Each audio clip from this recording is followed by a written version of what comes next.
For our Over to You, Milo is going to talk us through the Lava LaRue Magpie video that he's directed recently.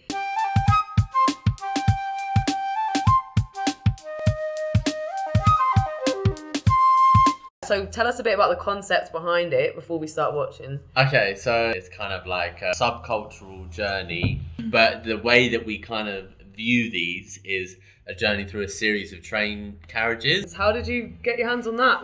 So basically there is a very kind of like strange transport museum that has a tube carriage which they kind of rent out for various productions, and it was basically a case of each time we do kind of it would be split up into 3 phases. And once we had done one phase, it would just be a case of resetting each time, and then you kind of just make that feel seamless in the terms illusion of the that you're just walking through carriage after carriage. Yeah, exactly. So talk us through. So we've got this character that you're about to see right here is kind of the corrupt property developer, because that is a little bit of an issue in our city at the minute. And you see him kind of nabbing some coins.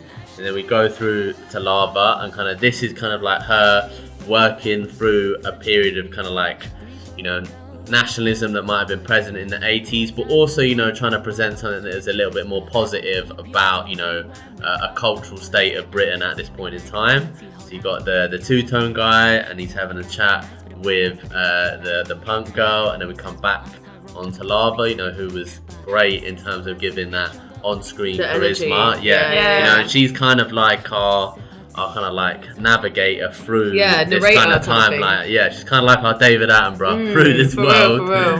So we're faking into the next little section now. And then she pops there, and so this is kind of highlighting certain kind of like social struggles that have occurred throughout the last kind of like 30 years, and then she's about to kind of reach what we call like the carny kind of rave phase. Lava is very much a West London girl, so it was quite important to highlight this, as kind of like a London moment that is such a London thing as well. And then he kind of swipes across, and now this is kind of like our grime individual, highlighting some bars. That aspect. He's kind of writing his bars, practicing what he's written.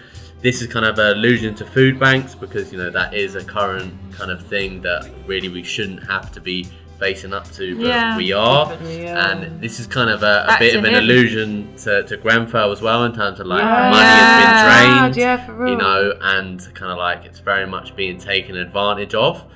I love that. Just banging the fag out on it as well. Yeah, this is kind of the Magpie was always kind of meant to be a representation of kind of like what everything has led up to, and we used like a really interesting kind of like non-binary actress to kind of like portray this, and I think that it was really great to do that. And this is kind of just like a flickering through everyone, and this is kind of like some moments where now that we pass through this timeline, you're kind of seeing these moments kind of frozen in time now that they're kind of like in the past. And basically what we did on the windows here was create like a stained glass effect, because we kind of wanted it to be like almost kind of a little bit like a church. I don't know, but almost like a bit spiritual to the element of kind of where we're at right now. And this is kind of everyone together just vibing really. How the tube works, isn't it? All the different kind of people. But this normally is kind no of one like talks to each other. This was kind of we wish it was like that. We wish it was like this on the tube. This is kind of everyone vibing together. Boom. Thank you.